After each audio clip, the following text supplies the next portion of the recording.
Hello friends, let's discuss our first practical aspect of accounting, journal. Our practical accounting starts from journal. Journal is a book of original entry. First of all, we record the transaction in journal. From journal, we prepare ledger accounts, then trial balance, then financial statement, so on and so forth. But this is the primary book. First of all, where we record the transaction, that is called as journal. But before we discuss the journal, we need to understand the rules of double entry system. Rules of double entry system. Our accountancy is a science because it is based upon certain rules, and those rules of double entry system we are going to discuss.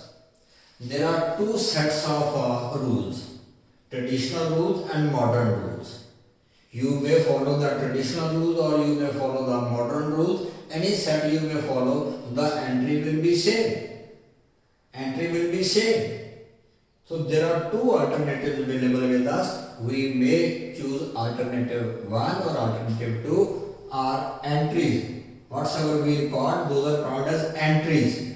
Entries will be the same whether you follow the first set of rules or you follow the second set of rules. So let's discuss the traditional rules of double entry system, which are 3 in number. Debit the receiver. The person who will receive will be debited, and credit the giver. Those who will give us something will be credited. Debit the receiver and credit the giver. This is related to personal accounts. Person will be the receiver, person will be the giver. Okay, so the person who will be the receiver will be debited, and the person who will be the giver will be credited. Suppose we sold goods to Rakesh. Here Rakesh is the receiver. Rakesh is the receiver. Rakesh will be debited. Cash was given by Harish. Harish is the giver. Harish will be credited here. Harish will be credited here. So this rule is related to personal account. Some person will come out here. Person.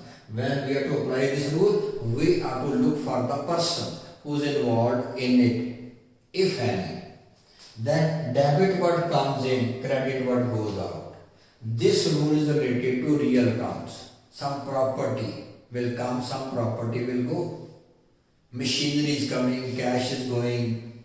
Furniture is coming, cash is going. Cash is coming, building is going. Goods are coming, cash is going. Cash is coming, goods are going. Some real accounts. Real accounts will be related to that. If goods are coming, will be debited. If goods are going, it will be credited. If machinery is coming, machinery will be debited. If furniture is going, furniture will be credited. So real account is related to this particular rule. Debit all expenses or losses. If there is any expense, rent, salary, commission, electricity bill, telephone bill, or any loss by theft, loss by fire, loss by accident, those will be debited. Those will be debited. But if there is any income, interest received, commission received, discount received, sale of goods, all those incomes will be credited. And if there is a gain, profit of non-liquid nature even, that will also be credited. So this is related to nominal accounts. Personal account, real account and nominal account. Broadly, I am talking the word broadly, not narrowly. Broadly, the accounts are divided into 3 categories. Narrowly, we divide it into 4 categories. That 4 categories we will discuss a little later. But normally, these are the personal accounts, these are the real accounts, these are related to our nominal accounts. Accounts related to expenses or losses, accounts related to our incomes or gains are called as nominal account. Now when we are to apply these rules on various transactions, one thing which you must keep in mind, that we will try to apply the rules in the reverse order. We will apply the rules in the reverse order in order to avoid the mistake. If we apply the third rule first, second rule afterward, first rule then afterward, then we will avoid the mistakes which we will be committing. Otherwise, if we follow the first rule, second rule and then third rule. And I will discuss how those mistakes are avoided if we follow in this order, but if we follow it in the reverse order, then those errors are omitted. Now let's start with the first transaction, but before that, for journal we will prepare 5 columns. Date, particulars, transaction will be written here. Ledger folio. Folio means page number. Ledger, after journal, ledger will be prepared. And for this particular entry, at which page number that ledger is prepared, that account is prepared in the ledger, at which page number that reference is given. If rent account is debited here, rent account in the ledger account is at which particular page number, that page number is given here. That is ledger folio. But because in our notebooks we are not having any page numbering, hence we will leave this column blank. Practically this is used, but theoretically for us this we will leave it as blank. Debit amount. If we debit the transaction, amount will be written on this side. If we credit the amount will be written on this particular side. And the name of the proprietor whose business is there, it will be his books, and then we'll write journal, that we are recording the transaction in the journal. This way we will start writing the items in the journal, and whatsoever we have to record item wise, those are called as entries, journal entries. So first of all, let's record first entry. Date. Here will be written at the top. Here will be written at the top only once, and date and month will be writing with each and every transaction. Suppose our first transaction is Ankita started business with cash. Started business with cash on 1st of April. Rupees 5 lakh. This is our transaction. Ankita started business with cash. We are to apply these rules. We are to apply these rules in the reverse order. First we have to apply the third rule, then second rule, then first rule. So let's try to apply these rules. Debit all expenses or losses. Is there any expense or loss in it? Any rent, any salary, any commission, any loss by that? No. Is there any gain in it? Any income? Any interest received? Any commission received? No. It means third rule is not applicable on this particular transaction. Debit what comes in. What is coming into the business? Debit that account.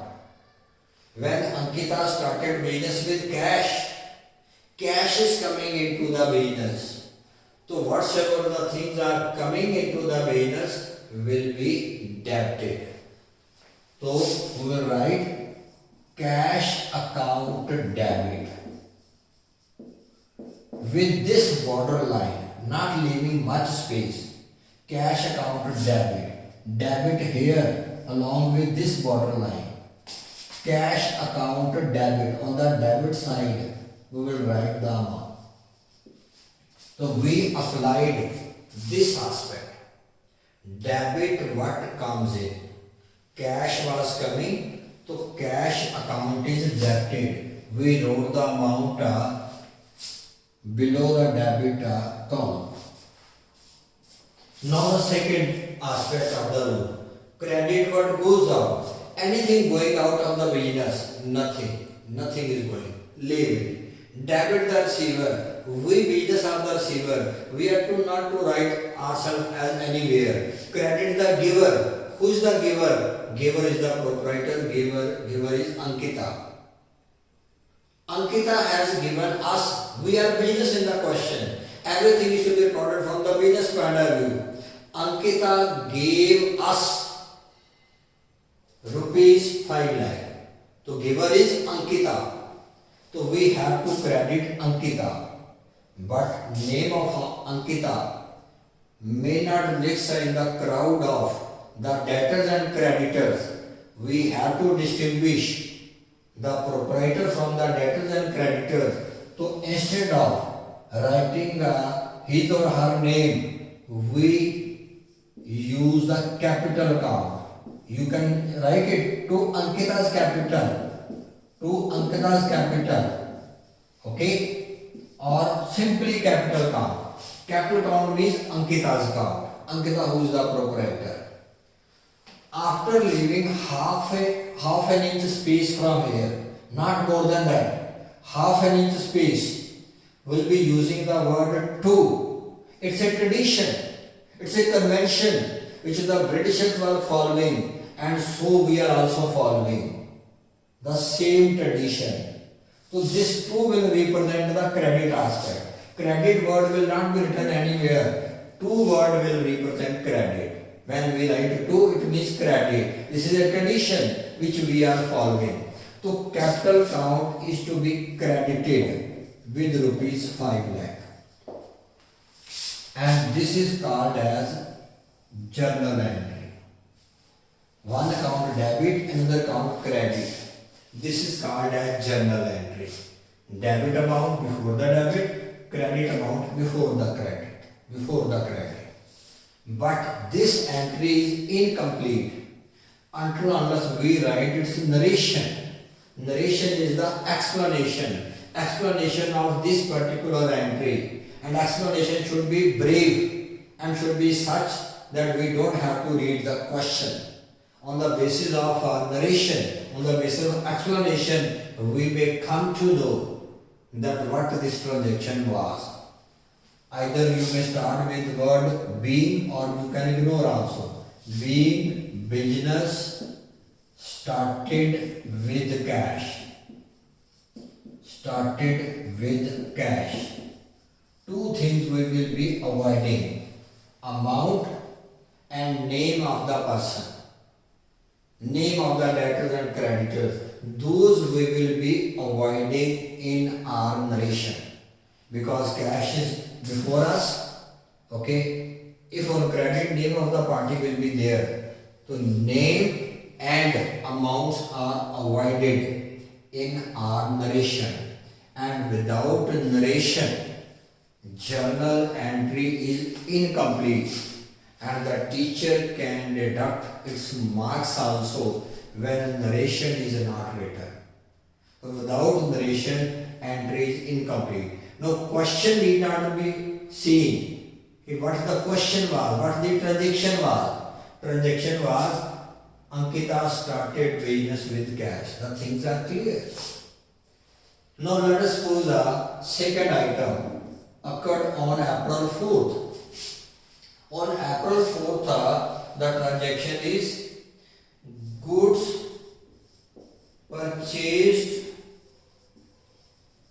for cash, rupees 30,000. 30,000. Debit on expenses or losses? No. Expense will be rent, salary, tuition, etc. Credit on income? No income. So third rule is not applicable. Second rule, debit what comes in, goods are coming in. Debit what comes in, goods are coming in. But we had discussed goods count will not be opened anywhere when goods are purchased. Purchases count will be debited. Purchases account debit. Debit along with this borderline, purchases with this borderline. Purchases account debited 30,000. Debit what comes in. And credit what goes out. What is going out? Cash is going out. If cash is going out, after leaving half an inch space, cash count will be credited. Writing the word to represents credit aspect. Credit aspect. So this is our journal entry for goods purchased in cash. Our goods purchased in cash. Narration. Being goods purchased. Now here we have to specify whether for cash or on credit. The things will not be clear otherwise. Because goods were purchased for cash, hence we have to specify whether these are for cash or these are on credit. This is complete now. Name of the parties we have to avoid, okay, and the amount we have to avoid. Let us suppose the next transaction occurred on April 10th. Rent paid rupees 7,000 to Sunil. Rent paid rupees 7,000 to Sunil. Now I will discuss why we are applying the rules in the reverse order now. First let's make the entry. Debit all expenses or losses. Rent paid is our expense. Hence rent account is to be debited. Debit all expenses or losses. So 7,000 will be debited. Credit all income, no gains. There is no income, no gain. Debit what comes in, nothing is coming into the business. Credit what goes out, what is going from the business. Because rent is paid, hence cash is going. Hence cash is going from the business. The to cash account. This entry is complete. This entry is complete. Okay, except for narration, entry is complete. Now let us suppose if we try to apply the rules in this order, what mistake we were to commit? Mistake we were to commit was debit the receiver. Debit the receiver. Receiver is Sunil. Instead of debiting a rent account, we would have debited Sunil's account. And that is wrong. Whenever there is any expense or income, we are concerned with expense or income only. We are not concerned with the name of the person. When we have paid the rickshaw charges to rickshaw puller, we don't ask the name of the rickshaw puller. We record rickshaw charges as one of the expense. Rickshaw charges as one of the expense, not the name of the rickshaw puller or something else. So that is why it is an advantage that if we apply the rules in the reverse order, we will not be committing any mistake. Okay? Such type of mistakes. Otherwise, we would have debited Sunil, and because cash is going, cash is credited, and this rule you would not have followed, and that entry would have been wrong. That entry would have been wrong. So let's pass another entry. April 15th. It's all date wise. The date will be given, transaction will be given. Interest received in cash. Interest received in cash. Rupees 4,000. 4,000. Debit all expenses or losses. No expense. Credit all incomes or gains. This is the income. Income has to be credited. Income has to be credited. So it will be to interest account. To interest account. Debit what comes in. Cash is coming. Cash account will be debited. Cash account will be debited. rupees 4,000.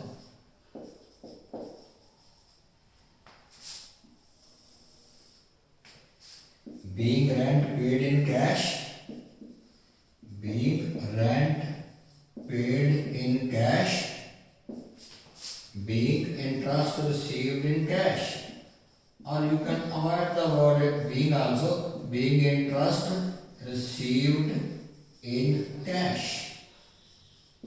This is the narration. Okay, this way we are to pass the journal entries. These are called as journal entries. The entries which are recorded in the journal are called as journal entry. Journal entry number 1, journal entry 2, journal entry 3, journal 4. We have passed 4 journal entries so far on the basis of the transactions. Let's pass another transaction. April 18th.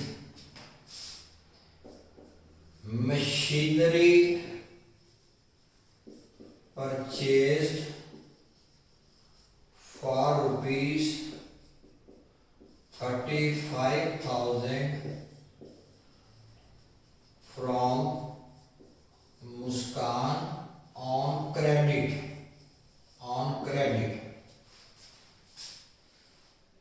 Now the third rule, debit all expenses or losses. No expense. Expense is the one which does not form our property. We have to see expenses only, revenue expenditure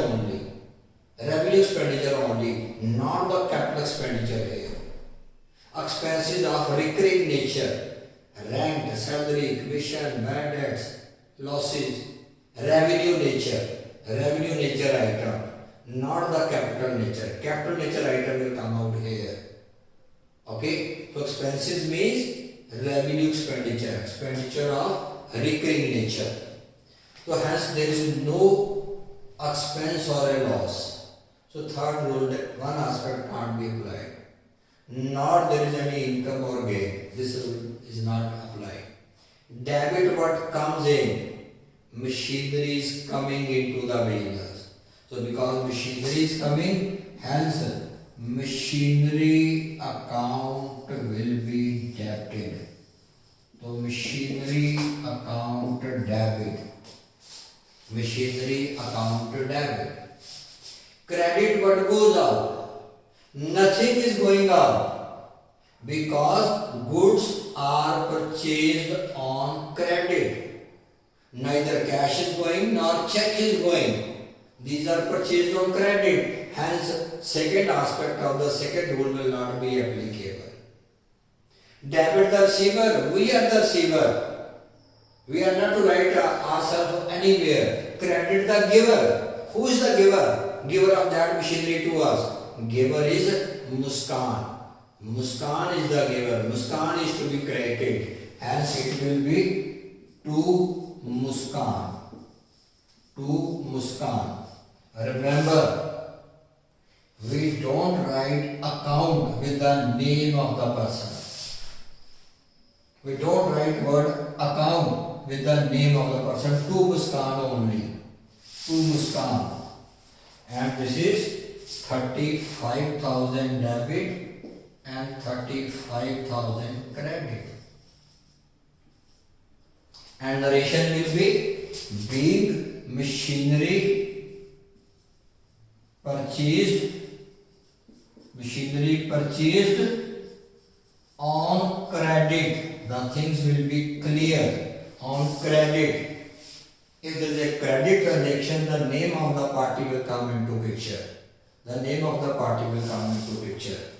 So this is just the beginning of that how the rules are to be applied. Particularly traditional set of rules, starting from third, second, and then first one. How the rules are to be applied. So this is the first video of our channel, and then in our subsequent videos, the point wise we will discuss the various transactions, and we will prepare the videos point wise so that the things may be clear to you. All the aspects of similar nature with little variations, we will understand what are those variations, what is the meaning of those variations, those we will understand. So this is just the beginning, that how the traditional set of rules is to be applied. I am repeating, whether traditional set of rules you may apply or the modern set of rules you may apply, the entries will be same. Whatsoever the set you find to be the better one, you may choose that one in order to pass these entries. These are called as journal entries. So we passed 5 journal entries today. So if you like this video, you just show it like, then give a subscribe it also if you have not subscribed so far. Thank you.